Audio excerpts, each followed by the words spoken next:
What's up guys, welcome to your 41st Java tutorial, and in this tutorial, as promised, I'm going to be building 4 different objects, and these objects are going to use this tuna class, and depending on how much information they have them, they're going to use a different constructor for each one. So let's go ahead and do that right now. So let's get some spacing right there so you can see it good, adjust my headphone, and bam, I'm good to go. So in order to make objects, let's go ahead and name this tuna object, and we'll set this one equal to new tuna, and this isn't going to take any arguments at all. So if we go look in our tuna class right here, and you know that it has no arguments because nothing's in here, we look at which one of these constructors has no arguments. Well, this one has an hour, this one has an hour and a minute, that's 2 numbers, this one has 3 numbers, but this one right here has no arguments right here. So what it's going to do is insert 3 arguments and call this constructor again.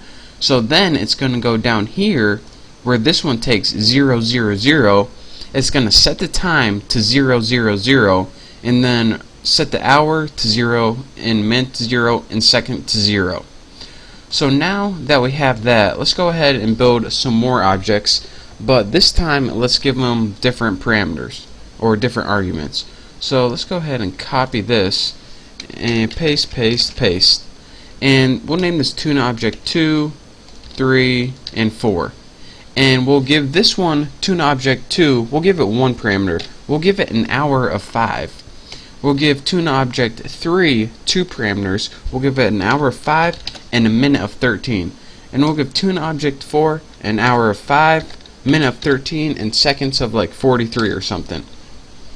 So for example, this one right here, it has 2 arguments, so it's going to look at this constructor right here. Is this constructor good for me? No, this has 0 arguments and I got 2, so I'm not using you. What about is this constructor good for me? Well, I got 2 numbers and this one only lets me insert 1, so I ain't using you. What about this one? Well, this has 3 and I only got 2, so I don't think so. Oh, bam, the last one's just right. I got 2, you got 2, let's use it, baby. So that pretty much what happens with these objects. That's what's going on right now. But now that we got these objects, let's go ahead and actually use them. And so let's just go ahead and print out the time. So system out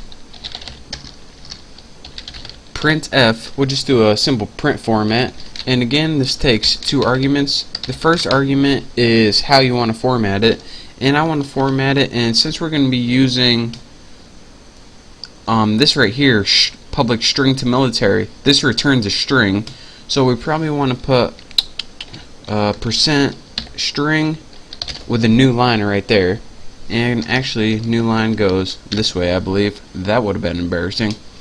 And so this one returns a string, so now we can use our tuna object and then put something like 2 military with no arguments. And what this is going to do is it's going to return our tuna object with no arguments right here. So let's go ahead and we might as well do the other ones right now while we got this nice and copied. This is tuna object 2, 3, and 4. Now let me run this and make sure I don't have any errors, and hopefully it runs right, and bam, look at this. Now the first one was object, it was just tuna object, and we didn't enter any parameters. The second one we entered a 5 for the hour and it filled in 0 for the rest.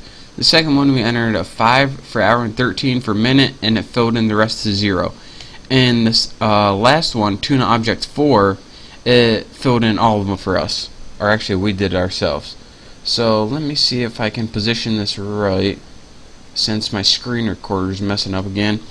And now let me go through one of these and show you guys exactly what it did. Not dud. Why the heck did I say that? So anyways, let's just pick one that you can understand easy.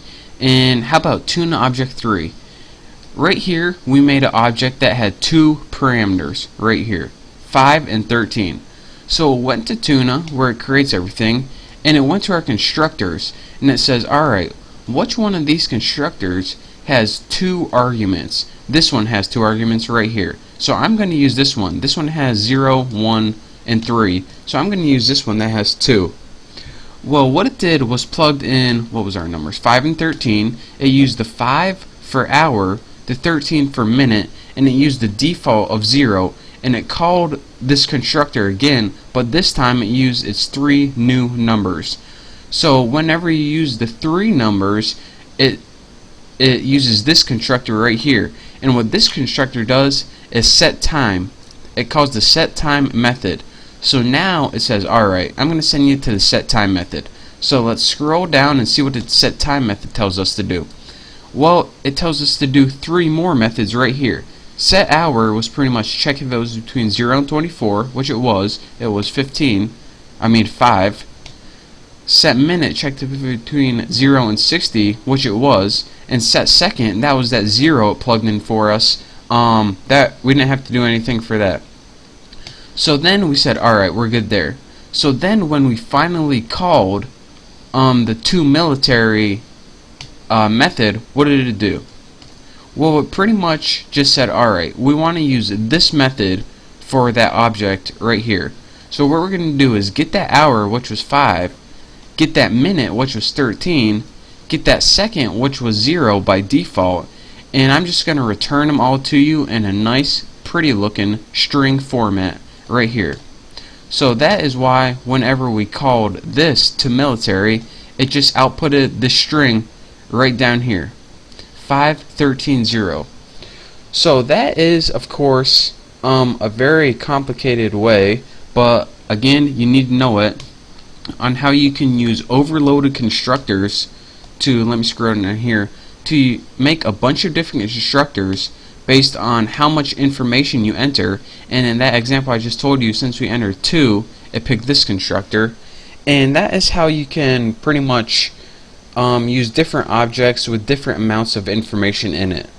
So this will be clear when pretty much we're building more programs.